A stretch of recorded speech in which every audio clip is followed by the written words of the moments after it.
as to how I changed from an evolutionist to a creationist. It's a very difficult story for me to tell, and I always tell it very reluctantly.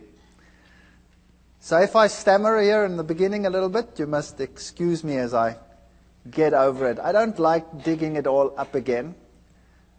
But there are occasions when it is important to show people how God has led in one's life. And so I have to start the story with the very beginning.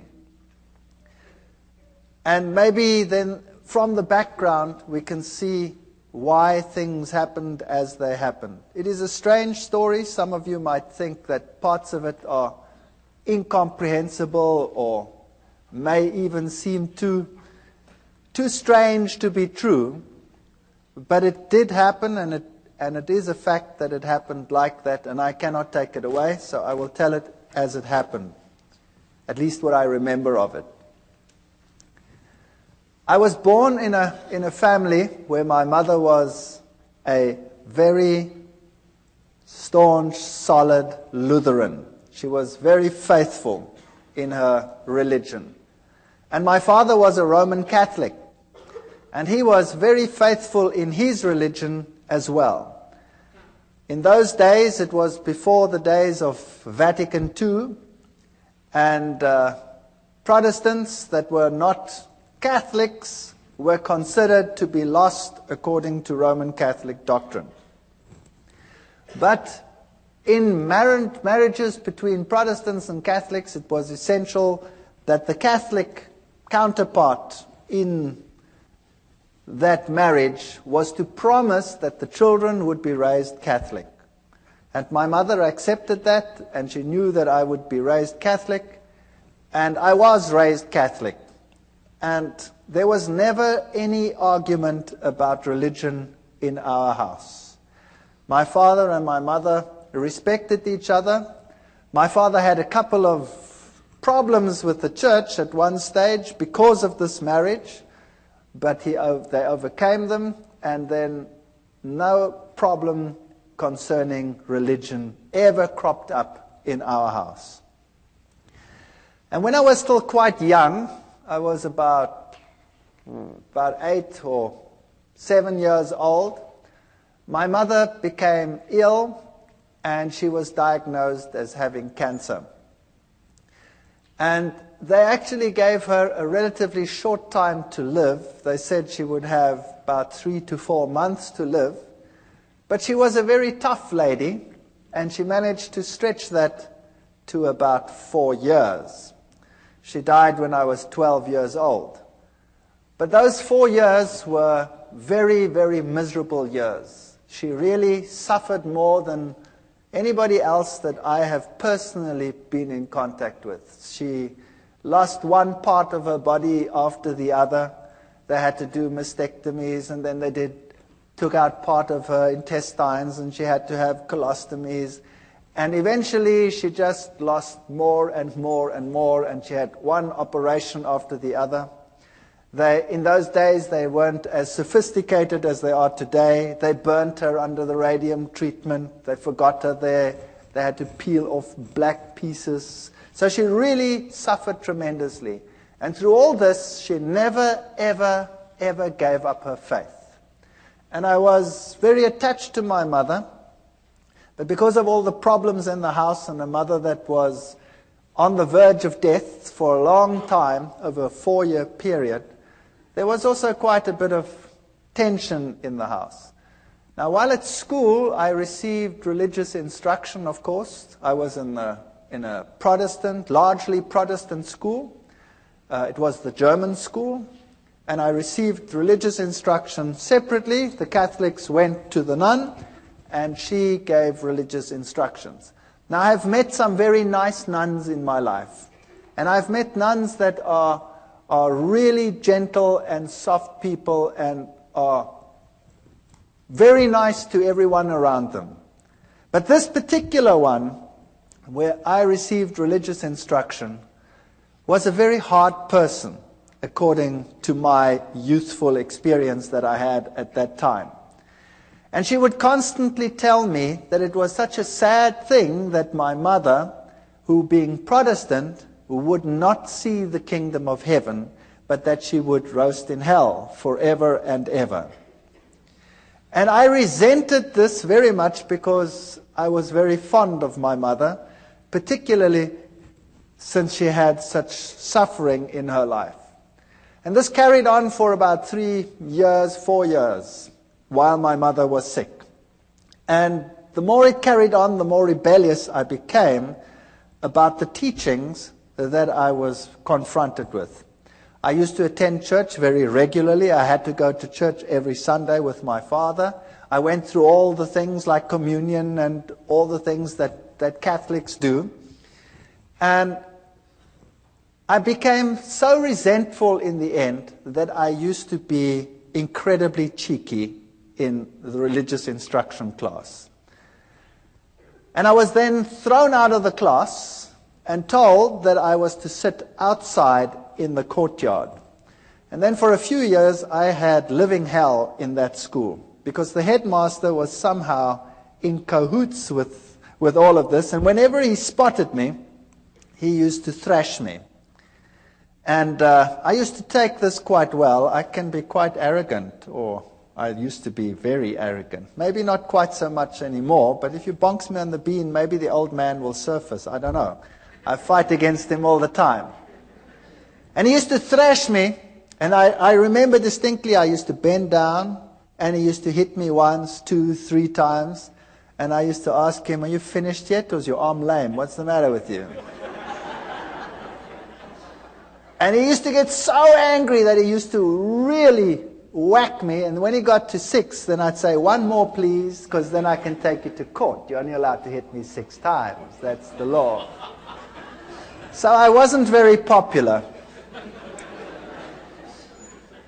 But the point arose where I was sitting in the class one day, in the religious instruction class again, and this lady, this nun, told me again that people who were like we were, and particularly my mother, would go to hell forever and ever. And I got so angry, I took the catechism book and I tore it and I threw it at her feet, and I told her in not too kind a language, even for that age, what she could do with her God.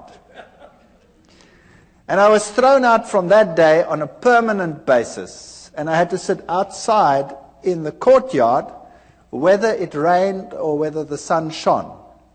And my life in that school was absolute misery. I never told my parents. Nobody ever knew what was happening. There was another teacher as well who used to call me to the front. Before the class even started, "Would you please come to the front?" And I'd go and stand in the front, and he'd hit me left, right, and threw me out. So I was being thrown out of 2 sessions on a regular basis, and I became an impossible child. I used to sit up in the trees when they come and look for me, the teachers, and I'd have these pine cones, and I used to throw them. Oh boy, those were the days. In any case, my mother finally didn't make it when I was 12 years old, and she died. And then from that time onwards, my home life totally disintegrated. My father married another lady who was a typical stepmother, sort of a fairy tale stepmother. She wouldn't have me around at all, and I was probably impossible, I will admit that. So I was carted off to hostels, and I wasn't allowed to then attend school either anymore. I was supposed to leave school and go into a trade. And that's when I woke up and I decided, no ways, and I don't want to do this. So I managed to persuade some relatives, and I went to another school. And I went through my school life, and I did all right, not too hot, but not too bad either. And then I went to the military, and then finally to the university. But from the age of 12, I never trusted or believed in God at all anymore. As far as I was concerned, if he did exist, he was a dragon, and I wanted nothing to do with him. And when I came to university, there I studied science and I studied zoology, and I thought this was the greatest thing since sliced bread. And there I found out about the whole evolution theory, and I was at a university that was the bastion of evolution. Evolution was dished up for all meals. Every class had an evolutionary basis. And it's amazing because it started off as a religious university, and it has a big theology school, and yet the science faculty was incredibly secular, and in terms of its teachings, very, very evolutionary. They had some very important names in the listings of their professors, Robert Broom and people like that who had worked with the Taung skull, the human so-called ancestor, and our museums were full of these people, and I really got into the evolution theory, and I thought this was the answer to all the problems. While at the university, I had a roommate. I was in the hostel there, and my roommate was a very nice guy, but he was very new age, even for that time. That's a long time ago. So the word new age wasn't even known at that time. And he was into Scientology. You know the science of Scientology, where they put you on the e-meter and you go through your past lives and through all the problems that you had, and you clear your karma by talking it through and talking it out, and then eventually, then you become God and you've got it made. In any case, he became my best friend. And I had nowhere to go on weekends. I had nowhere to go during the holidays. I always had to work to put myself through university because my stepmother had convinced my father that he mustn't pay anything, so I put myself through. I had a great relationship with my father years later, so that'll come right, as you can see. Even the worst situations can come right. And on holidays, I didn't know what to do, so I used to go home with this chap to where he lived, 2,000 kilometers away in another city called Durban. And every holiday I used to go home with him because I had no home to go to. And there I met my current roommate, my wife, who happened to be his sister. Far better roommate than he ever was, I'll tell you. And I have to tell you a little bit about her background. Now you know why I was an atheist. I didn't believe anything. I accepted the evolution theory. It was the answer to all my problems. Now, her background was entirely different. Her father worked in his younger days for a newspaper, and he was sent to investigate all the strange occult occurrences in the country. So he worked for this newspaper, and he had his team and his infrared cameras and all the stuff that you need. And he toured the country from one strange occurrence to the other. He was very skeptical. He believed nothing. He thought it was a big joke, and seances were a big joke and a big fake. And as he attended one meeting after the other, he realized that this was no joke. When he started investigating some of the strange events, and he'd put up a camera on one seance, he was putting up cameras, and he was always looking underneath for hidden mics and what have you. And something grabbed him.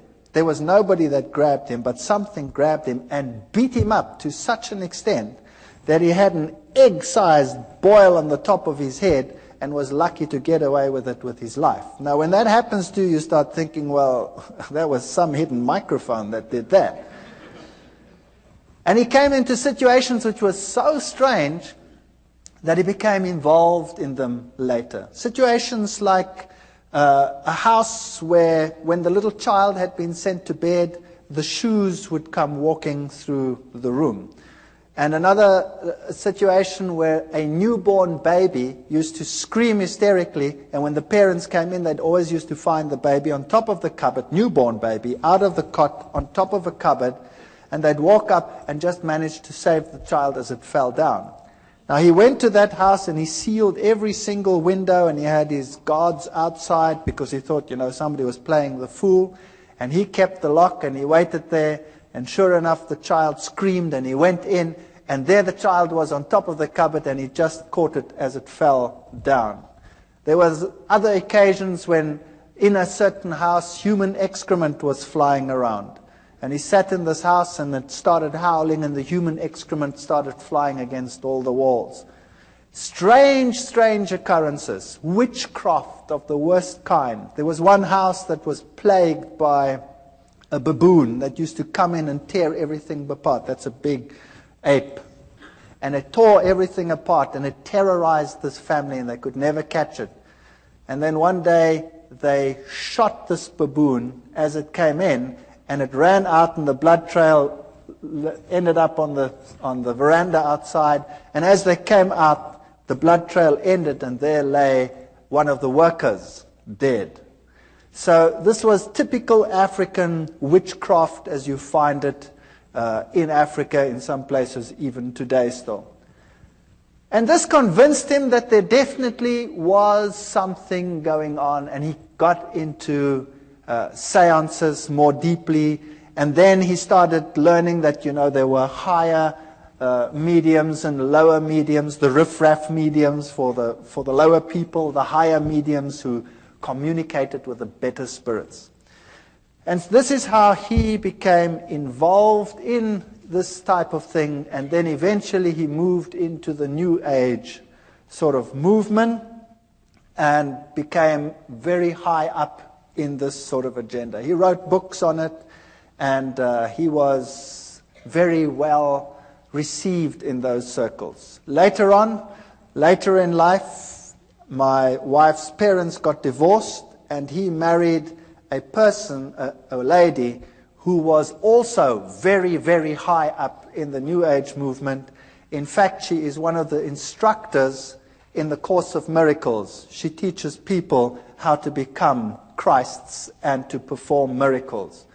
Incredibly evil situations sometimes in that house, and the occurrences that happened in my wife's house as a child were very strange indeed.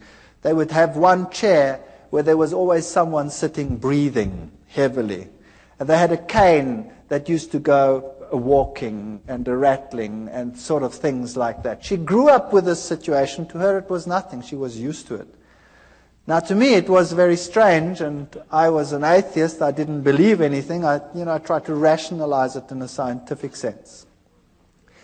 And then when my wife and I got married, we moved to the city where I was in the university, and for years there was no real problem. And then my wife, we had the first child, the second child, and then the youngest child my wife was expecting when my father-in-law came to visit. And he moved into an outside flat that we had, an apartment, and there he stayed with us. Now thinking back, I know that this is where it all started. Because if you have an occult presence, then you will have this influence on your home for a long time. I can perhaps tell you that when we were just married, we moved very close to them, and there were very, very strange occurrences in our house. Absolutely horrendous occurrences on some occasions. Our dishes would fly through the rooms and smash against the walls and things like that. Or you'd park the car and the car would rock and fall over against the side of the garage. We had very strange happenings on a previous occasion. But you forget about those things, and later on you rationalize them as well, and you say they didn't exist or they were strange. When my wife was expecting this last child, when my father-in-law moved in, she became very ill indeed. So ill that we didn't think that she would survive. And she was in hospital, in and out of hospital, and on a respirator, and she was very, very sick. And then we decided that there must be something wrong with this pregnancy, and the doctors had a look at it. And they said that the best thing to do would be to have an abortion, because the child was probably dead. They didn't have a scanner at that stage in those hospitals, so they couldn't tell properly, and they didn't know whether this child was perhaps dead. So we decided that we'd have to transfer to another place where they could do a scan, which we then did. And she was very ill. She had a very high temperature. And they did the scan, and this little fetus was only about so big. And he was perfectly well, and he was sucking his thumb. And we decided that we weren't going to do this. We were going to sit through it and see what happened.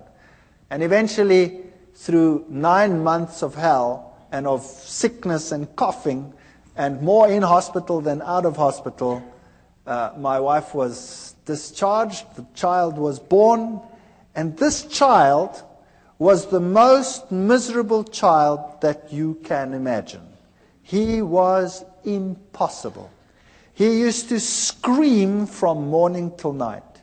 If you wanted to feed him, you had to wrap him round and round in a blanket so that he couldn't move his arms, or else he'd claw and scratch at you while you were feeding him. And if you put him to bed, he would scream and scream and scream. And so we had a technique where you sort of sit there and rock and rock and rock the bed until he finally falls asleep. Then you sneak off to bed and you try and fall asleep, and the minute you sleep, he screams again. And this carried on for months. It was absolutely chaotic. And nothing you could do could console this child. My wife was a wreck. I was a wreck. We were all totally destroyed. And then one night at 2 o'clock, I had a dream that I was being strangled. And it was so vivid that I woke up with this perspiration falling down my face, and my heart was pounding like some drum inside me, and I sat upright and tried to recover from this terrible nightmare. And the next moment, the little one in the next room screamed as if he was being murdered. And my wife and I got such a fright, we stormed out of bed, ran to this little baby, picked him up, and as we picked him up, he started shaking violently. And his temperature would rise, and then he'd go into fever cramps. And so we rushed him off to hospital, and they had a look at him, and they had to put him in a refrigeration tent. They had a tent sort of that's cooled, and put him on a drip, and then it would be touch and go whether he would live or whether he would die. And he'd recover from this and come back home as impossible as he was before. And it would go fine for about 2, 3, 4 weeks. I can't remember what the gap was in between. And then precisely 2 o'clock at night, exactly 2 o'clock, it was uncanny. We had a clock on our bed, and it was a display clock, so you could see exactly 1400 hours and 2 o'clock, whatever it was, 2 o'clock in the morning. That's when I woke up with this terrible feeling that I was being strangled. And I shook my wife and said, I've just had that terrible dream again. And then the little one would scream in the next room, and we'd run, and we'd pick him up, and the same thing would happen. It was so bad that we would think that we wouldn't make it to hospital, the child would die. There was nothing you could do. As soon as he started the screaming, his temperature would just rise. And it would just go so high that he would fall unconscious. Eventually, they got to know us so well that the hospital had this place prepared for him whenever it was necessary. They didn't know what was the matter with him. They could never find out. On one occasion, the doctor said they have to do a lumbar puncture because there must be something wrong with his cerebrospinal fluid. Maybe he has some brain infection that is causing this. And I remember taking him to this hospital, and he was just a baby. And afterwards, he screamed so that my wife became quite hysterical. When the doctors came out, they said, this is incredible. There were 4 adults that had to hold this child down.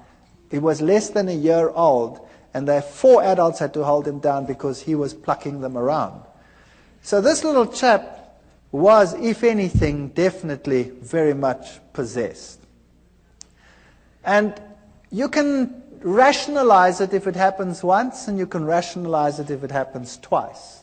But if it keeps on happening for weeks and months on end, that at precisely 2 o'clock you have an experience in one room, and then immediately thereafter there's a scream in another room, then the law of statistics tells you that no matter how atheistic you are and no matter how scientific you try and be about this issue, the two incidences are connected. And I was sitting in the hospital one day. My wife and I took turns to be with the little one, and he was in a very bad state. And it had happened for the umpteenth time. And there I was in the hospital, and I was marking papers. I remember it as if it were yesterday. I was marking. And all of a sudden, in this refrigeration tent, this child started shaking. And he started getting one of these attacks and fits in his bed. So I went and ran and called the nurse, and I picked him up, and he shook so that he tore the drips out. Now, this child had been on so many drips that they couldn't find the veins anymore on his arms or on his legs, so they had to put it into the veins here on the head. And he shook so that they tore out. Now I've got this child in his fit, and I've got this child with his thing torn out, and he tore the vein completely, so the blood was running down his face. And it was such a horrible sight that I went crazy. I couldn't handle this. And eventually he calmed down, and they put him back in the tent, and they got the drip back in, and he managed to survive the night. But that night I sat there and I said to myself, what can I do? There is no medical help. Nothing can help us. And the two incidences must be connected. Where do I find help for this situation? And they tell me, once a Catholic, always a Catholic.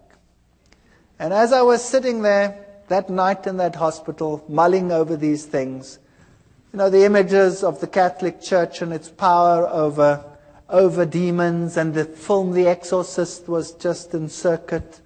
And I thought to myself, perhaps I can go back to my old church and ask them to help me. So I made a resolution that I would do that because I had no other way out. And the next day I went to the Catholic Church, and the Catholic priest was sitting in his room, and I remember this as well too. He had the glass there, and there was a brandy bottle there, and he wasn't too sober. And I went up to him and I said to him, I'm a Roman Catholic, but I don't come to church, and I have a problem. And he said, well, what is your problem? He was very nice. And I said to him, well, I'm an atheist and I'm a scientist. I don't want to talk about this thing like it. And I sort of ummed and ahed, and I said, well, I have a problem at home. He says, well, what kind of problem? I said, well, it's a problem concerning strange happenings in my home. And he says, oh, no. I want nothing to do with that. And he said, it's not my field. Give me your name. Give me your telephone number. We'll come back to you. So I gave him my name and my telephone number. All I'd said was, I have strange happenings in my home. That's it. And I went home and I thought, well, that was a lot of help. Thank you very much. And I wasn't home very long when I got a call from another priest. And this one sounded very sophisticated. And he told me whether I would like to meet him at a monastery nearby. So I went to the monastery, and there was this old man. And he was so impressive. He really made such a powerful impression upon me. He told me to sit down, and then he started to tell me what the problem in my home was. And my mouth fell open. If there was a fly, it would have gone straight in. He told me there was a problem in my house, that Satan was trying to kill my son, and that we were being terrorized. And I said to him, that's impossible. How do you know that? I never said anything to anyone. He says, never mind how I know. I also know, he said, that the problem in your home is so severe that it will take the highest levels of action in order to get rid of it. And we will also have to say a mass in your house. And then he said to me, it is illegal for me just to say a mass in any house. To say a mass in a private house, I need to have permission from the bishop. And I already have it. Here it is. And there was the signed permission from the bishop to say a mass in my house. He knew beforehand what was going to happen. He knew beforehand that he needed the permission. And everything was arranged before I even told them what the problem was. Now that blew me out of the water. Then I said to him, fair enough, then you can come to my house and you can do whatever you have to do. But I have a problem in that I am an atheist. And I haven't been to the church. And now you're going to say mass and all these things in my house. And, I've been a bad boy all these years. And he said, but surely you won't be an atheist anymore. And I said, what about my wife? She's not even Catholic. She's Dutch Reformed.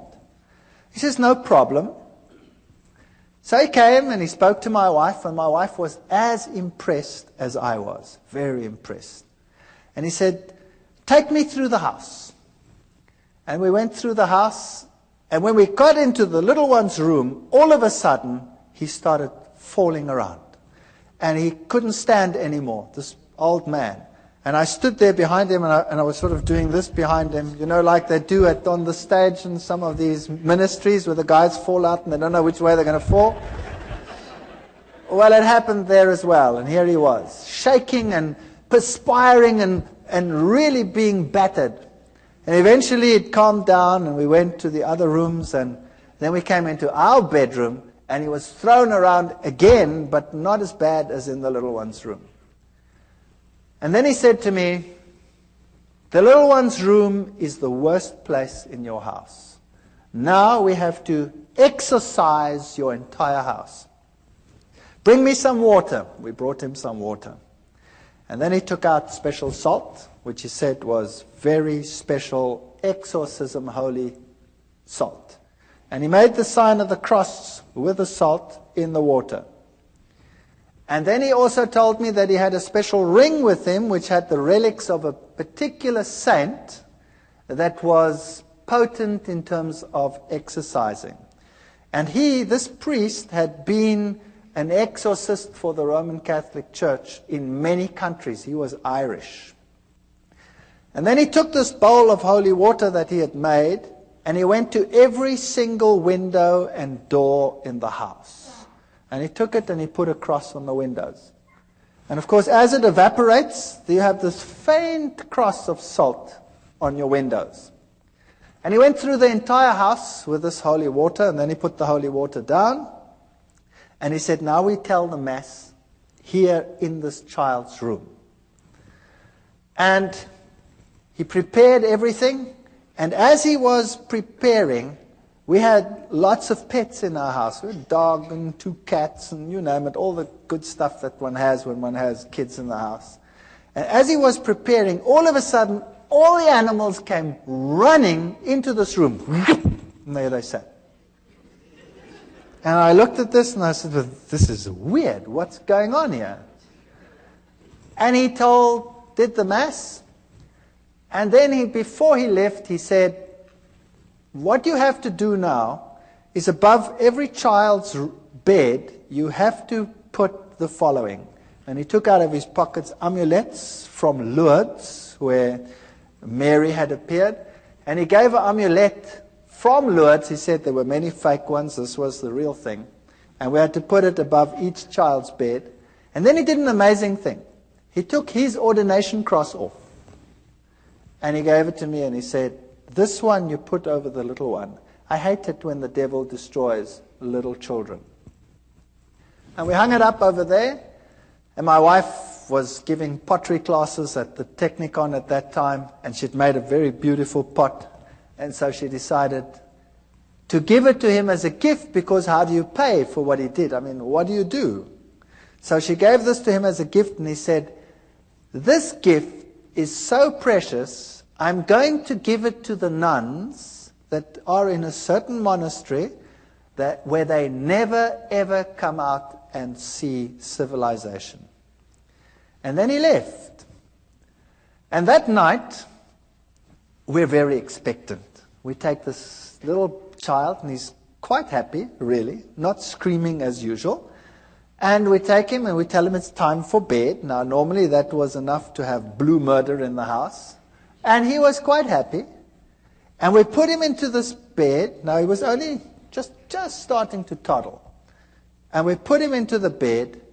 And this child had always, when you put him into bed, gone into a fetal position and started bashing away and screaming and going blood red and going totally crazy. That night, we put him into the bed, and he rolled onto his back and laughed. And he put his arms out like that, and he did goo-goo sounds like little kids do, and he fell asleep. And for the first time in his life, he slept right through the night. And the next night, he slept right through the night. And the next night, and the next night, and the next night, and the next week, and the next month.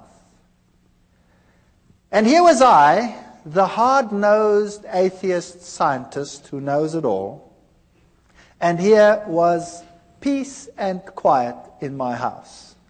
And then I realized that I do not know it all at all. And I said to myself, now what am I going to do? Here is a major problem in my house, and the church solves the problem.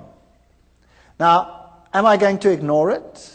Or am I going to say, there is a God, and I have a responsibility towards this God? And I wrestled with this for a number of months. I really wrestled with it. And my wife wrestled with it. And then I said, well, I have no choice. I have to go back to the church. Fortunately, my oldest son was at the point where he has to go to communion classes, so that gave me an alibi to go to church. So I went to church, and one or two students, it's a small university town, still say, what are you doing here? I said, well, my son has to go to communion, you see. And I started going to church, and I became quite involved in the church again. Every Sunday, faithfully, everybody went to church. And my wife started saying that this is the way to go. She also wants to go to church, but she didn't get herself quite that far yet. And because there was such peace and harmony in the house, we became more relaxed. And one day I was sitting there, and I thought to myself, this house needs a change. And typical German, I said to my wife, if we did this and that and the other, then, we could do something with this house. And I climbed into the roof and looked what was a bearing wall and what was not a bearing wall, and then I just took a sledgehammer and smashed out everything that irritated me. And we decided to restructure the whole house, which we did. I managed to accumulate some money, and I wasn't in great problems. And then we redid our entire house. And during the process, I had to go and see a man for the kitchen.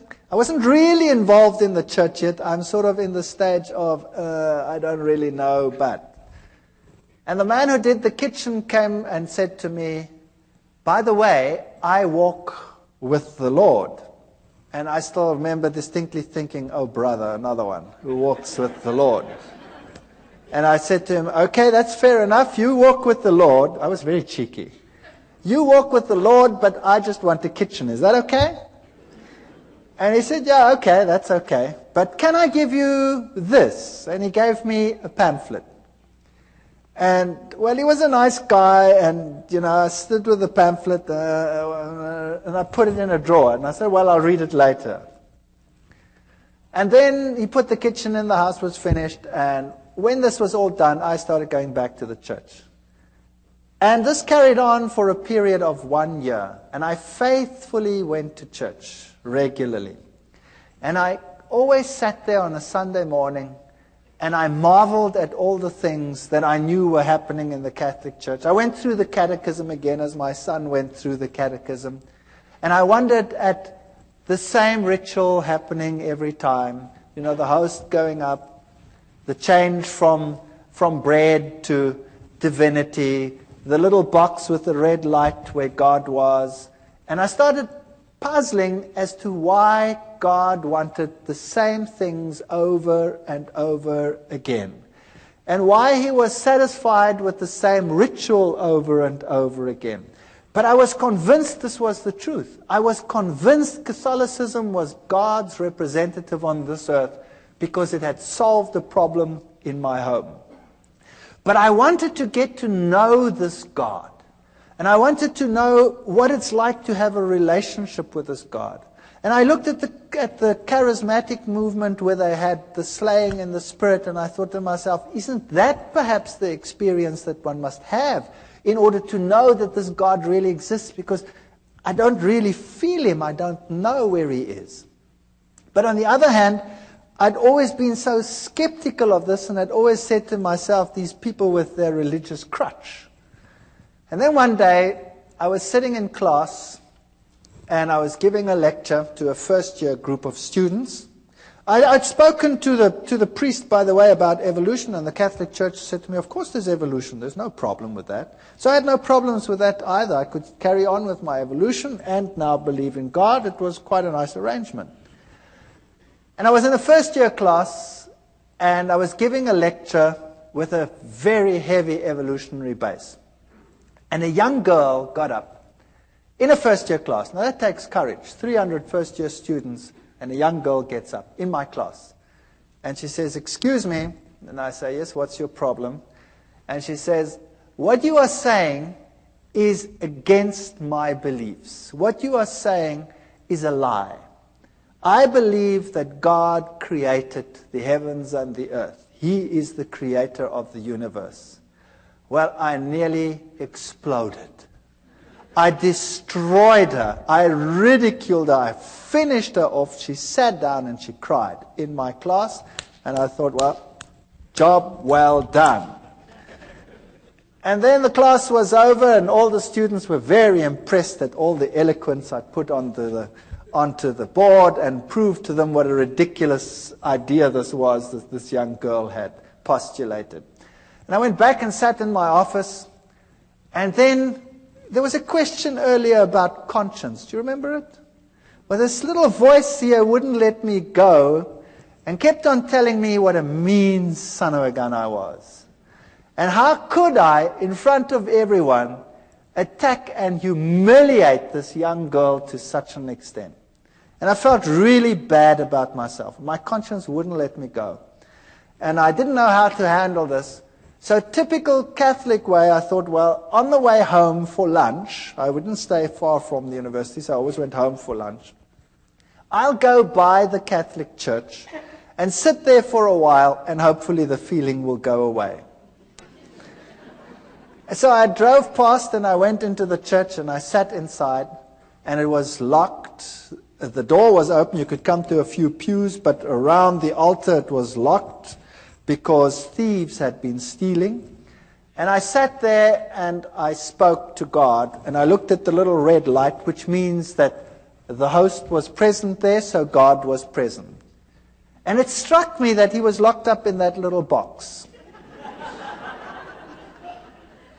And then I sat there for a long while, and I was tortured in my soul. I was tortured. And I said to myself, do you know, God must be here because he did such wonderful things in my home. My family is totally different. My wife was willing to be converted. I'd called the Catholic priest to our home so that she could become a Catholic. And for some reason, he just never made it. He never made it. He always had something on. But he was still going to come. And I sat in that church and I wrestled with God, and I told him that I have all these feelings and I don't know where he is, and I've never really met him.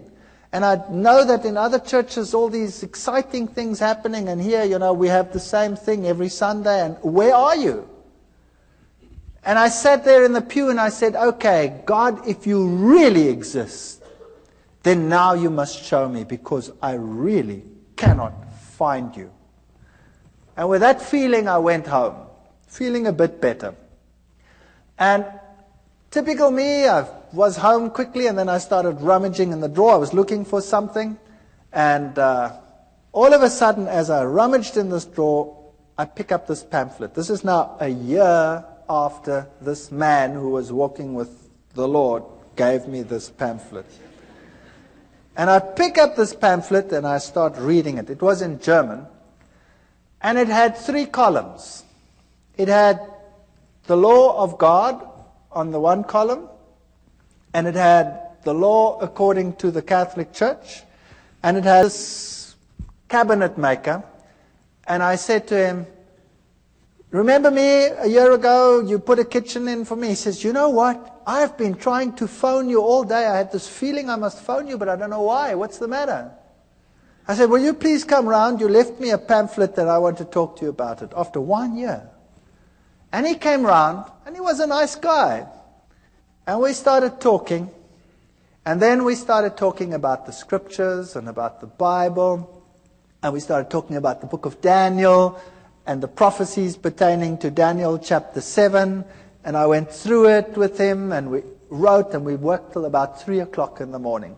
And he came the next day and the next day. And in 3 days, we'd gone through Daniel and Revelation, all the historic facts and all these things, and I wouldn't believe a word of it.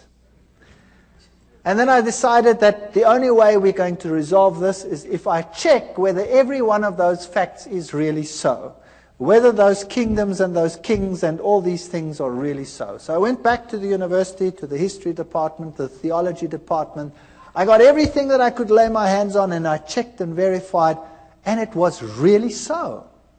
And then I started finding out that the little horn of Daniel chapter 7, if you take it as the Bible says, can be none other than the Roman Catholic Church. What a shock that was to my system. Then I got the Protestant view of the little horn being Antiochus Epiphanes IV, and I went through all of that and found out, but it can't be him because none of the criteria fit. And also how the scripture had been changed on some of these points. But to be fair, I invited the Roman Catholic priest to my home. And I said, would you please come to my home? I have to talk to you on an issue. And he came. And my wife was there, and I was there. And I took the Bible, and I took the chapters in Daniel, and I went through with it in detail, and I showed him the change of the commandments and all these things.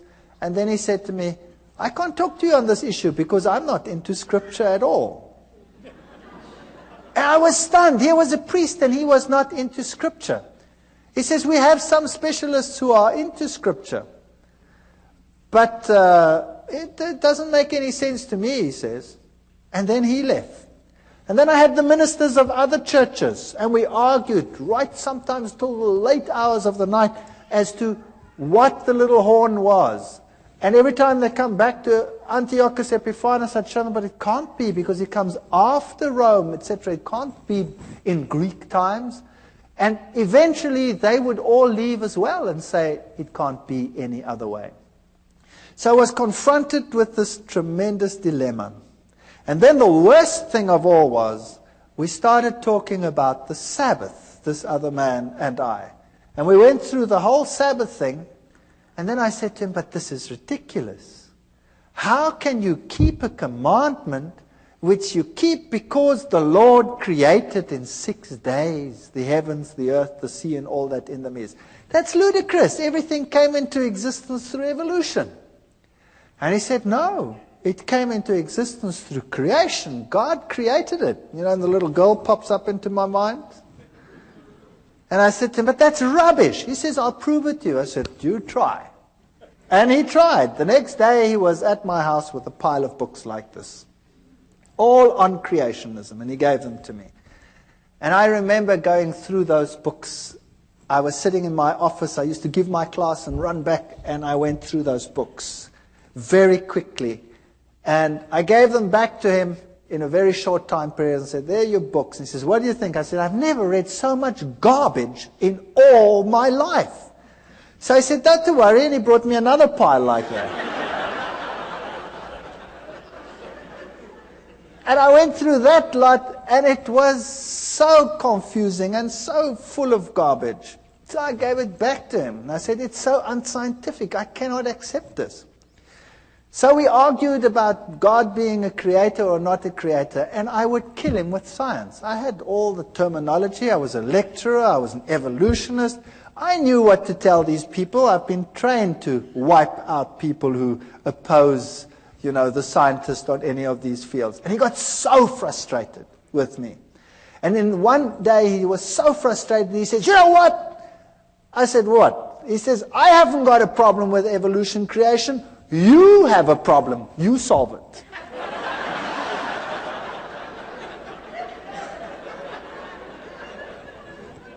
So there the ball was in my court. In the meantime, things were happening again in my house. The little one would again become miserable every time it was time for bedtime. He again became grouchy and screaming and what have you. And we also noticed that whenever we had a moment of peace, my wife and I, we studied the scriptures like, I cannot tell you how we studied it.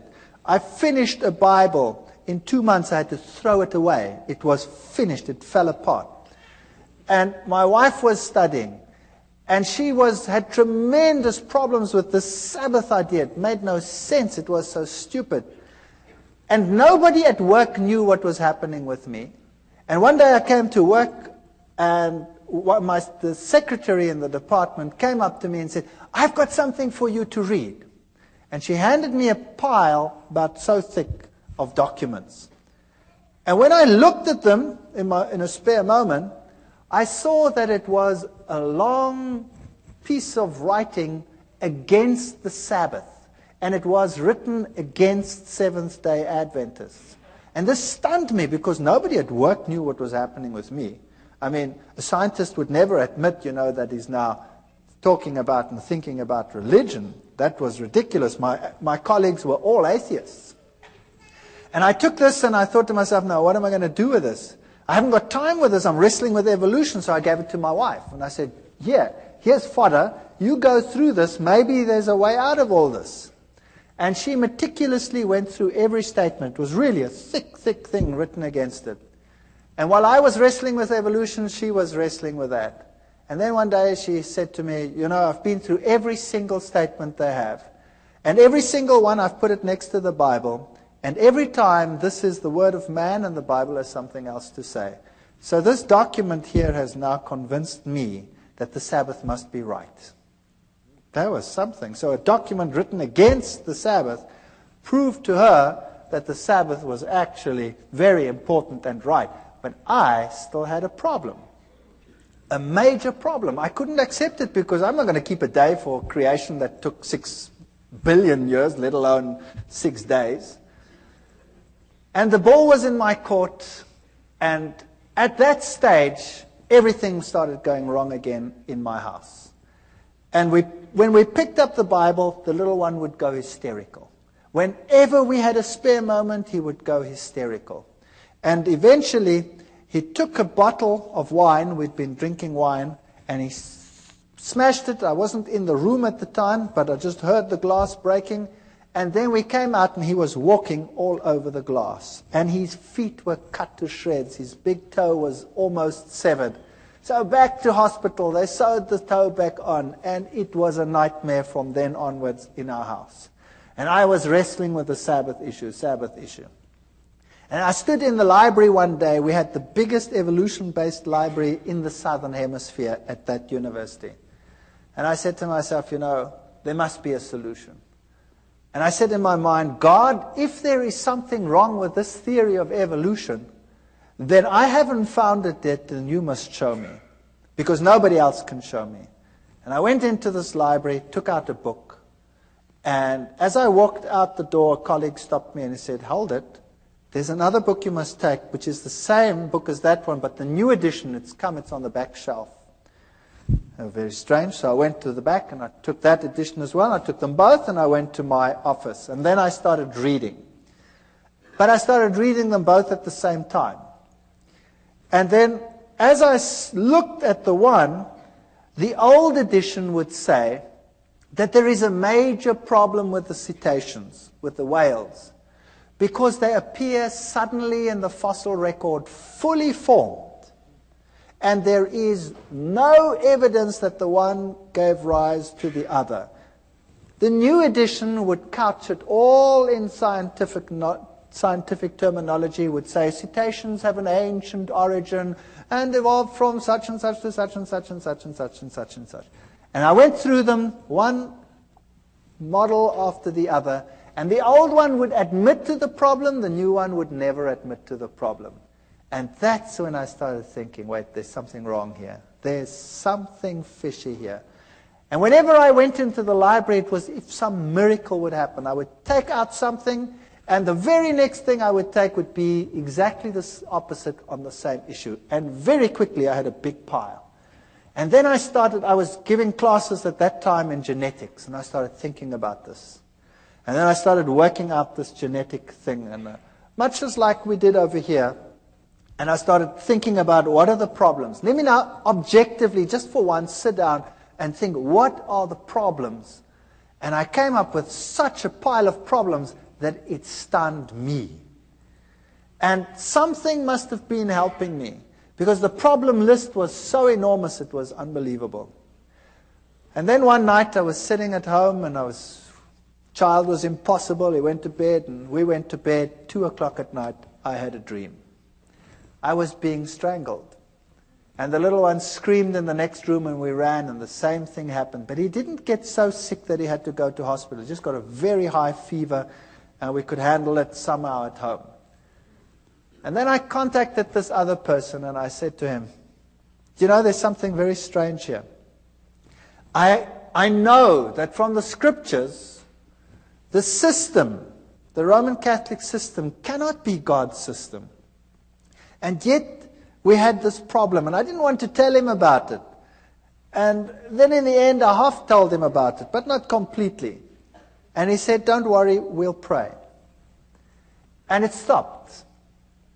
And then a week later, it happened again at 2 o'clock.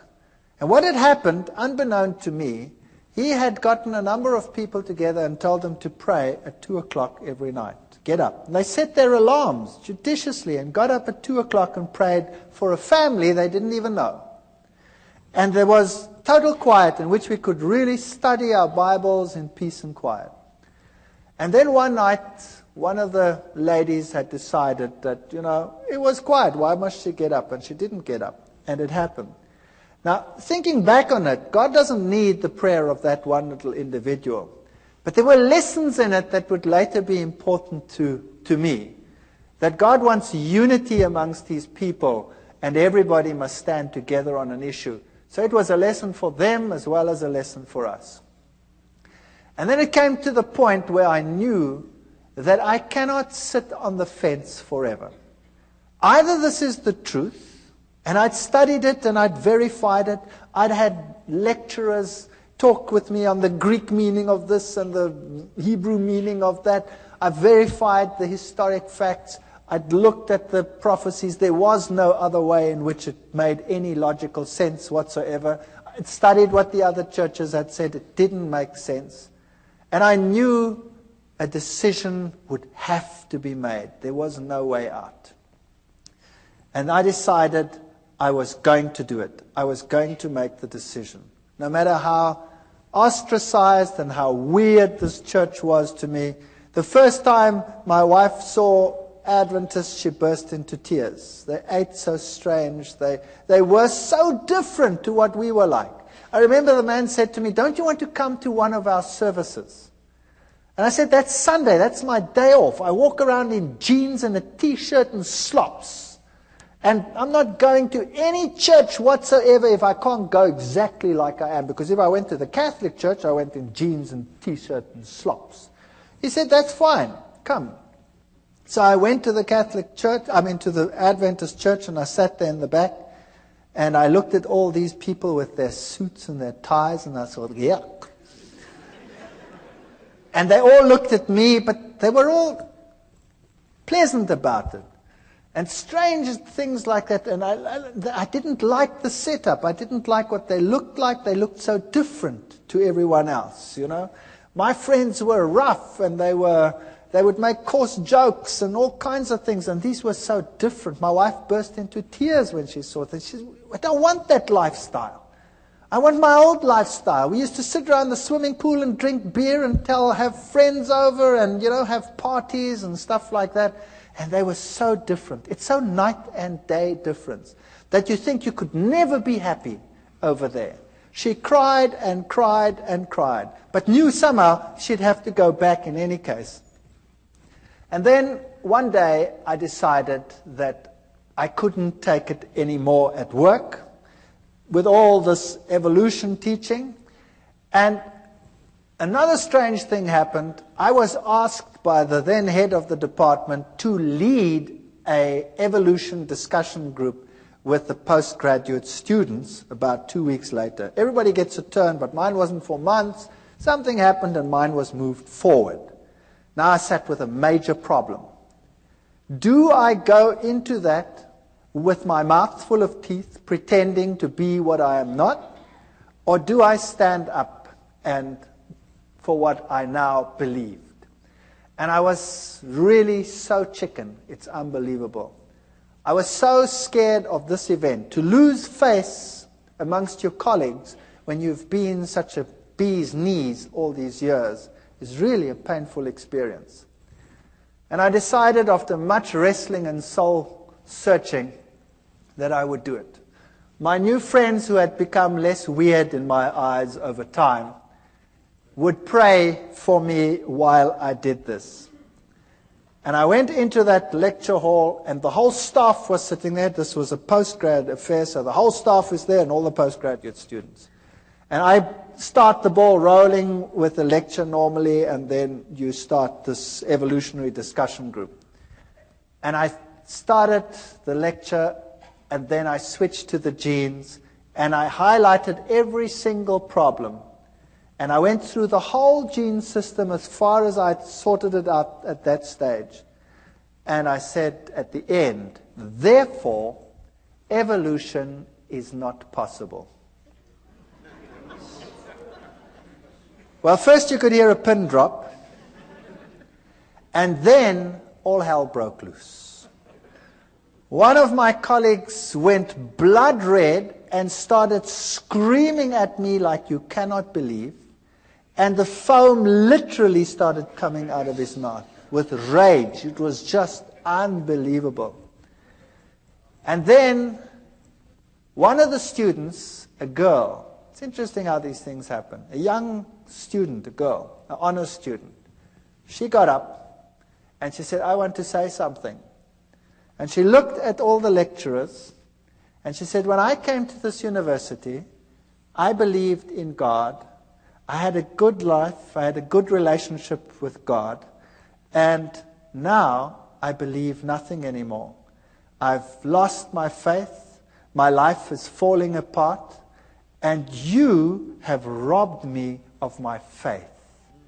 And now Dr. Veith is giving this lecture and showed me now that you had been misleading me. Can you imagine what happened in that department? That was the end. My life was not worth 1 cent in terms of my scientific credibility. I was finished. When I walked down the passage, my colleagues would turn around and walk the other way. And I decided there and then that it was impossible for me. Then we had a meeting, a special meeting where they decided that the basis of all teaching must be evolution. And of course, I couldn't go along with that. So I decided I would resign. So I resigned. And the head of the department said, you know, you can't just do this. I mean, I had a lot of students, and I was quite popular amongst the students. And I had most of the postgraduate students were under my supervision. And then the rector of the university called me in. And the rector said I must come to him. And I thought to myself, wow, now I must go to the rector. What do? I've got nothing decent to wear. I've never possessed a suit in my life. I bought the suit to go and see the rector. Can you believe that? And when I put on this stupid suit to go and visit the rector, something struck me between the eyes like a hammer blow. It's just a personal thing for me. I thought to myself, now look what you're doing, you idiot. You go and put on a suit to go and speak to a man, but when you go to visit God, you go in jeans and a t-shirt. Purely a personal thing. I don't mind anybody coming to church in jeans and t-shirts. That's fine. It's just for me personal. And that bugged me. And then I went to the rector's office and I sat there opposite the rector and we started talking. And he talked with me for 1 hour. And it was very difficult for the university to get rid of me because I had all these students. And we started talking, and then eventually he said, what if you decided that you do not rock the boat anymore? Then, we could give you something better. Well, that would be a professorship. I was a pretty young guy. I would just about be the youngest professor in the university. And I looked at him and I said to him, the price is too high. And I will leave in any case. And then he says, that's very interesting. By the way, who do you think has the truth? And there I sat, my mouth full of teeth. Do I admit that I believe that some little sect that everybody detests has the truth? And do I say this to a man who has this high position in this university and in the government at large? And I said to him, religion, Christ, churches, whatever. I can't even remember what I said. And he said to me, no, that's not what I want to know. I want to know from you, who do you say has the truth? I went through the same ritual again. And he stopped me and he says, no, I don't want to know that. I want to know from you, who do you think has the truth? And I started off with this again, and in the back of my mind I heard this terrible cock crowing. 3 times I thought,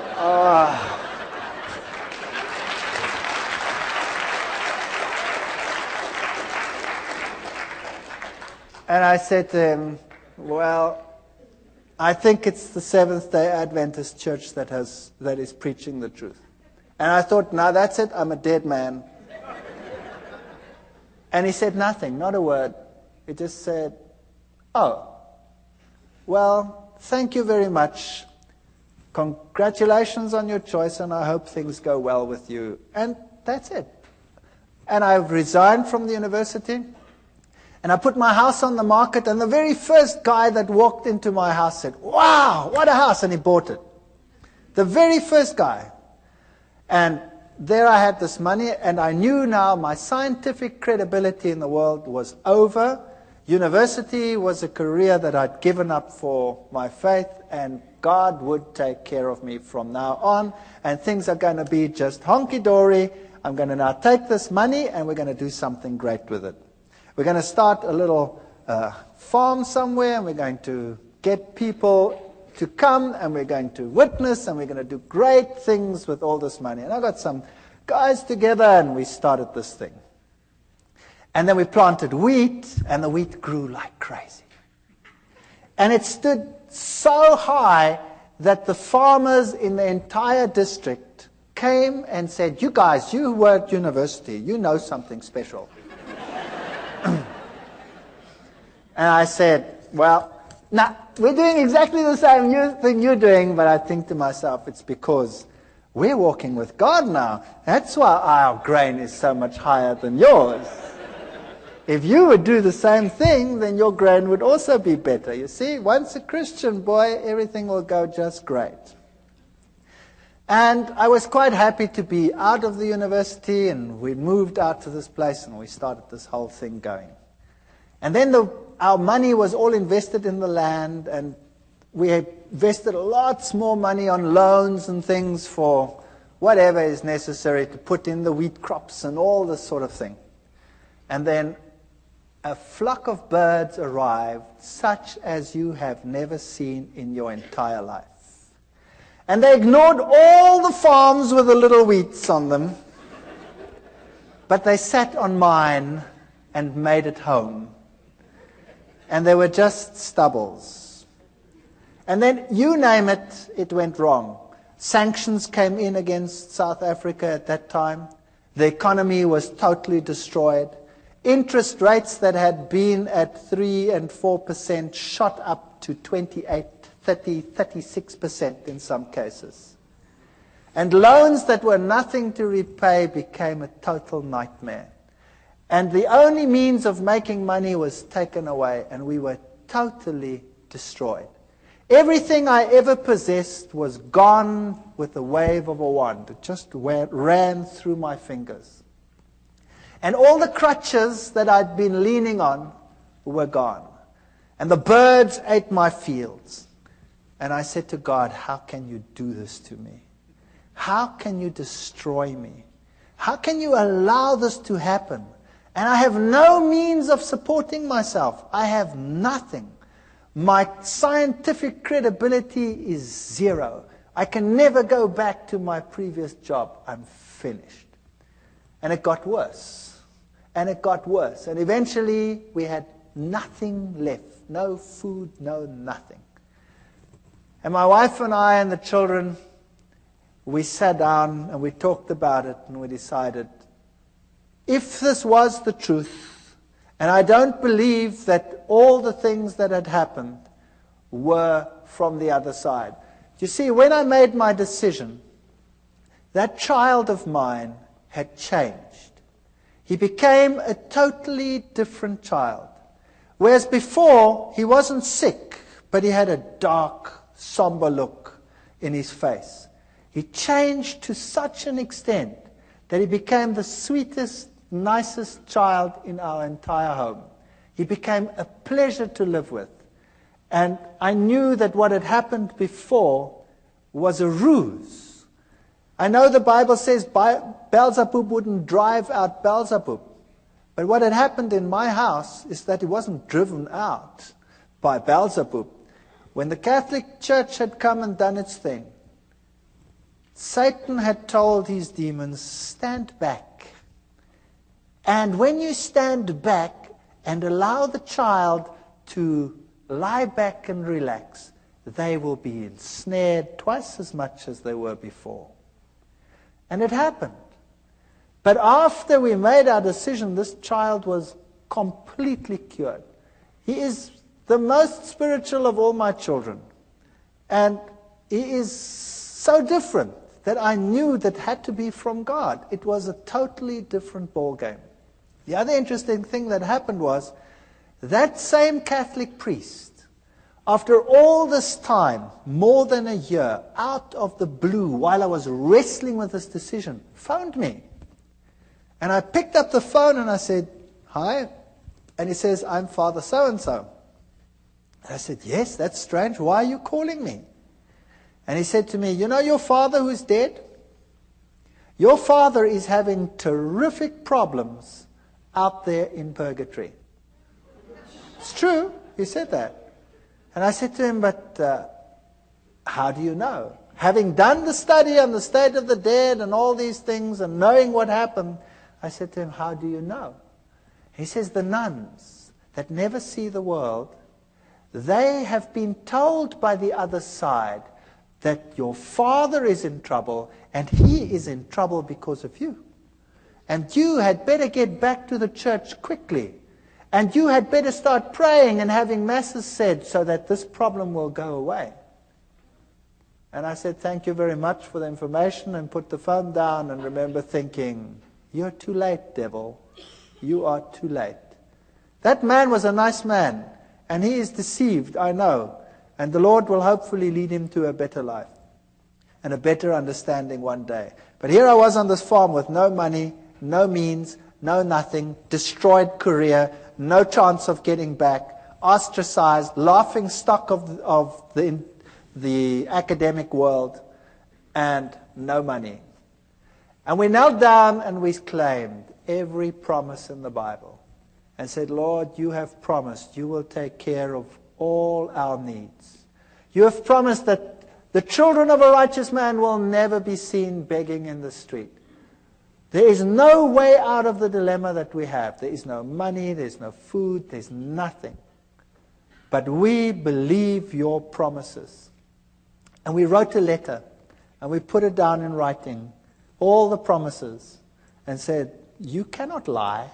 Therefore, these promises must be for us. And if our life out here is destroyed and our farm is destroyed, then so be it. There must be something else that you have in mind. And then we went to bed. And the next morning at 8 o'clock, the phone rang, and a professor from another university phoned me and said one of his colleagues has got a major problem and has to go away and has to take extended leave for a year. And they need someone to replace immediately, and the subject being taught is exactly the same field that I was in. And I said to him, well, what do you want me to do? He says, well, you could come and give the classes. And I said to him, but what about, he says, never mind, as long as you stick with science, and who cares, it doesn't matter. You come and would you do that for us? We're in a jam and we need someone and we know that you're available. And I said, well, that would be great. Thank you very much. When do I start? And he says, well, we'd have to get it through the committees and probably in 3 months' time. And I said, okay, thank you very much. Put the phone down and said, nice try, God, but in 3 months' time, I'm dead meat. I've got nothing to eat. And I was so depressed. And then about 20 minutes to half an hour later, the phone rings again. And it's the same man. And he says to me, something strange just happened. I said, what happened? He said, I went to the rector's office to have him sign this thing so we can start the ball rolling. And the rector says, I have no time. I have no time for committees to call them together to get the process rolling. What is it you want? And I explained to him what I want, that I have to replace it. And he said, come here, I'll sign it. And he signed it and he said, appoint the man. He can come tomorrow if he has to. So I said, wow. So when do I start? It was Thursday. And then he said, Monday. You start Monday. I said, I start Monday?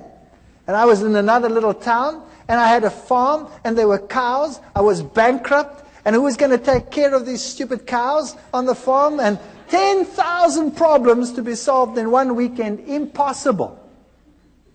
And I put the phone down, and I said to my wife, I've got a university job. Only for a year, probably, but it's okay. We've got something to go to. I start Monday, but who's going to take care of the rest? So, we prayed. And we said, Lord, you have one solution. Surely you, knowing everything, must have the other solutions. And we had hardly finished when there was a knock on the door and a young couple arrived. And this young couple said that they were farmers in another country to the north of South Africa, and they were Seventh-day Adventists. And they had been working for another farmer, and he had told them if they are not prepared to work on the Sabbath, they must go, and he'd kicked them off the farm. So he had lost his job because he kept the Sabbath. And he said to me, I've got nowhere to live, I've got nowhere to stay. I said, would you like to live on this farm? And he said, sure. And I said, I can't pay you anything. He says, that's okay. You don't have to pay me anything. Can I live here?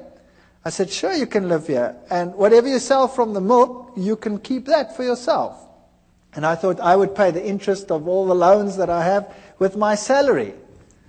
And it was solved within 24 hours. There was a man on the farm who wanted to live there for nothing and take care of the farm and live off the proceeds.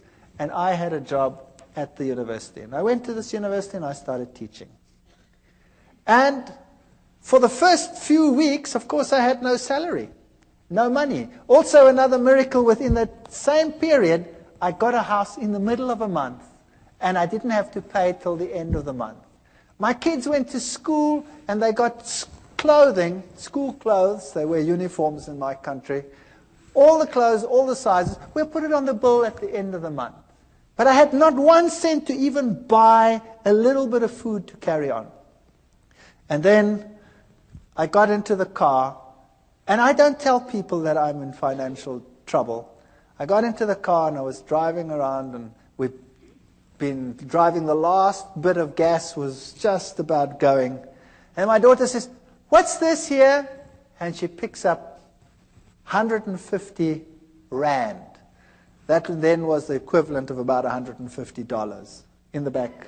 She says, "It's lying on the floor." And the next week there were another 150. I don't know how it got into the car, but it kept us going until my first salary check arrived. Now I can tell you, this is the real truth. There were times when we had very hard times, when we had virtually no money. All my money went into interest payments. And there were times when we really ran out and had no food whatsoever. And I remember one day sitting around a table with no food, praying to the Lord and thanking Him for what we were about to receive. And this is the truth. When there was a ring on the door, and we went outside and there was no one, but there was a basket full of food on the floor. And this is a fact. I want to tell you something, that if you know the living God, your road might not be a rose garden. You might not have the best of everything you need, but your water and your bread will be sure, and He will take care of you. While I was at that university, I was only teaching for 3 months when riots broke out within the university. There was such chaos in my country. There were riots everywhere. The rector ordered postponement of the exams, and then it didn't fit the timetable. Somehow it didn't fit. And one day I had to write earlier, and all my exams were on that day. And this head of department called me in then, and I said to him, "What must I do now? I've finished here. I've done everything that I must do. And for 6 weeks there's nothing going on, just riots on this campus, no exams. I've got no exams coming. What must I do?" He says, "Go away, go to the moon for all I care, and come back in 6 weeks."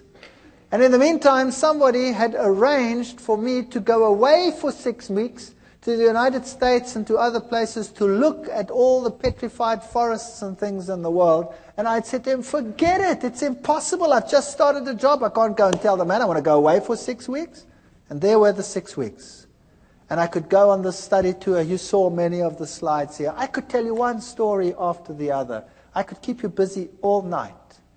I want to tell you that the Lord intervened with such power in our lives. And as we went through life again, back at the university, they started respecting me for the science that I was doing. And eventually I was given a permanent position. And eventually I started right at the bottom again. I was senior lecturer, here I was just a lecturer. And eventually I became a lecturer, and then a professor and head of department, in spite of what I believe, in spite of what I say. So if you think that God cannot take care of you, I want to tell you, He can do anything. I am in a secular university. I'm a professor and head of a zoology department in a secular university. I teach and preach creationism, which is impossible in terms of human imagination. And in spite of it, I have that position. Never be afraid to stand up for the Lord and for His truth. If you are genuine, God will take care of all your needs. I don't know whether it will be forever. Sooner or later, someone will close the tap. But it doesn't matter. The Lord will have something else. And He is offering the same to every single one of you. Take a step for what is right. Do what is right. And the Lord will fulfill every one of His promises. Thank you.